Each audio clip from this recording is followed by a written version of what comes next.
Hello everyone, and welcome to a new video series about puzzle design. So ever since I mentioned that I was working on Gen 2 Rescue, a lot of people asked me, how do I come up with mechanics? How do I come up with puzzles? And so this video series will be an attempt to answer that question. And let's just get started. So this first episode is going to be about a bomb item, which I don't even have in the puzzle currently, because first I need to show you how the game works. Or at least how, some basic mechanics of the game work. So in my game, there are sliding penguins. There's also walruses, but those aren't relevant for this video. And so the penguins, they want to get home. So blue goes here, red goes here. The penguins slide until they hit a wall or each other. And we really care about where they stop. So like blue's not here, red will not land on its tile. So blue has to be here. And so this is the basic state we start with. And actually, let me change the biome a little bit. Since blue, there's a good reason for that I'll get to in a second.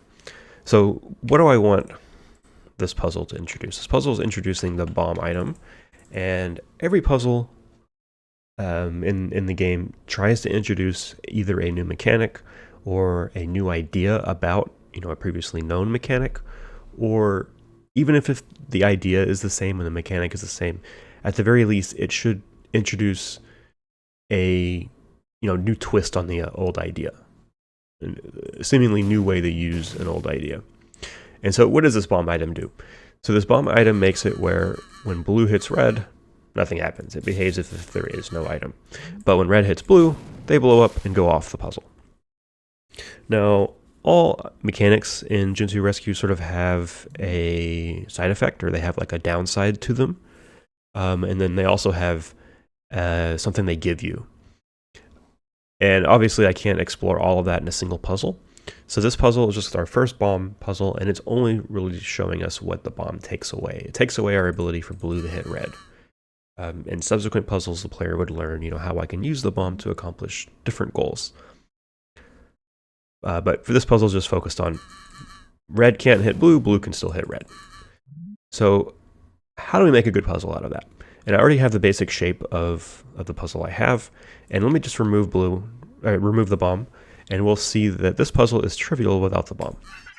And since the bomb in this puzzle is acting as an obstacle, I really like to have puzzles where sort of the main idea is an obstacle. I would like those puzzles to be trivial if the obstacle was not there. Partially to sort of bait the player to discover that the obstacle exists. But also I think it's just fun to have a puzzle. It's like, oh, we're only one move away if we just didn't have this bomb.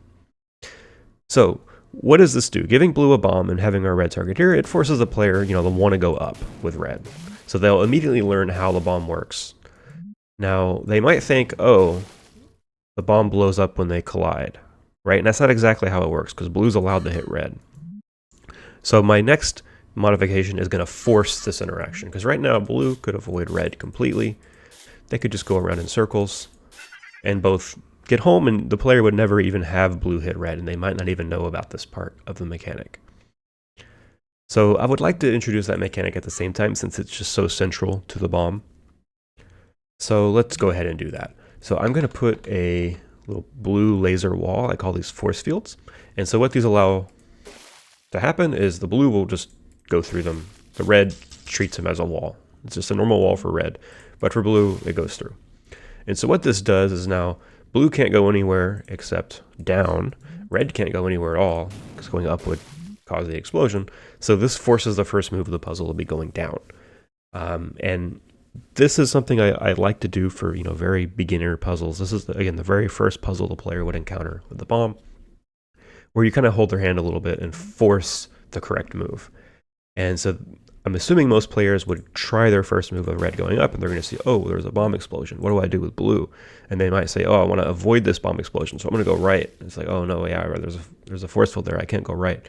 And then they'll just have to try this. They're forced to do this to teach that the explosion won't happen if the bomb holder is the one that moves and causes the collision. So then after that, we kind of have the same puzzle before this force field was introduced. After these first two moves, the puzzle just goes back to the way it was before. Now, there's one issue I have with this. It's a little too straightforward. It's a little too easy. After this first move, the whole puzzle comes down to this very first move. And this first move was given to the player on a platter, right? Like the player was forced to do this move. So the player really hasn't made any interesting decisions. And then they just go in a circle and they win without interacting at all. So I want to force one more interaction. And the way I do this is putting one more blue force field. And so what this will do is now when blue goes down and blue goes right, blue is now not able to go left anymore like we were doing previously. Blue can go up and left and just get back to where it started. But basically blue is locked to the right side of this puzzle until red does something. So we need to move red to help blue at this point. So once we move red up, obviously if we move red right, we're trapped. We can't do anything. So move red up, move blue up, and now we again force the same interaction the player was just forced to do. Now they kind of have to discover it a little bit, and later on in the puzzle in a little bit more freestyle manner, I guess. I mean, the player has still been forced to this position, but they've made other moves, right? So this is something that the player has made moves leading up to this point. It's not just forced as the first move. But it's the same scenario. Blue can hit red, but red cannot hit blue. So we move blue over and down to get it out of the way, and now we can move red in its little circle and move blue home. And so that's the puzzle. So it's a pretty simple puzzle. It's, again, the very first puzzle for the bomb. It teaches two fundamental things about the bomb, is that hitting the bomb blows it up. Hitting with the bomb does nothing. It's just a normal move. And we force that in our very first interaction. That's completely forced. And then our second interaction, that's a little bit more freestyle. And then the player will discover our solution. Now, this puzzle I like for the reasons I've discussed. I also like because it has a unique solution.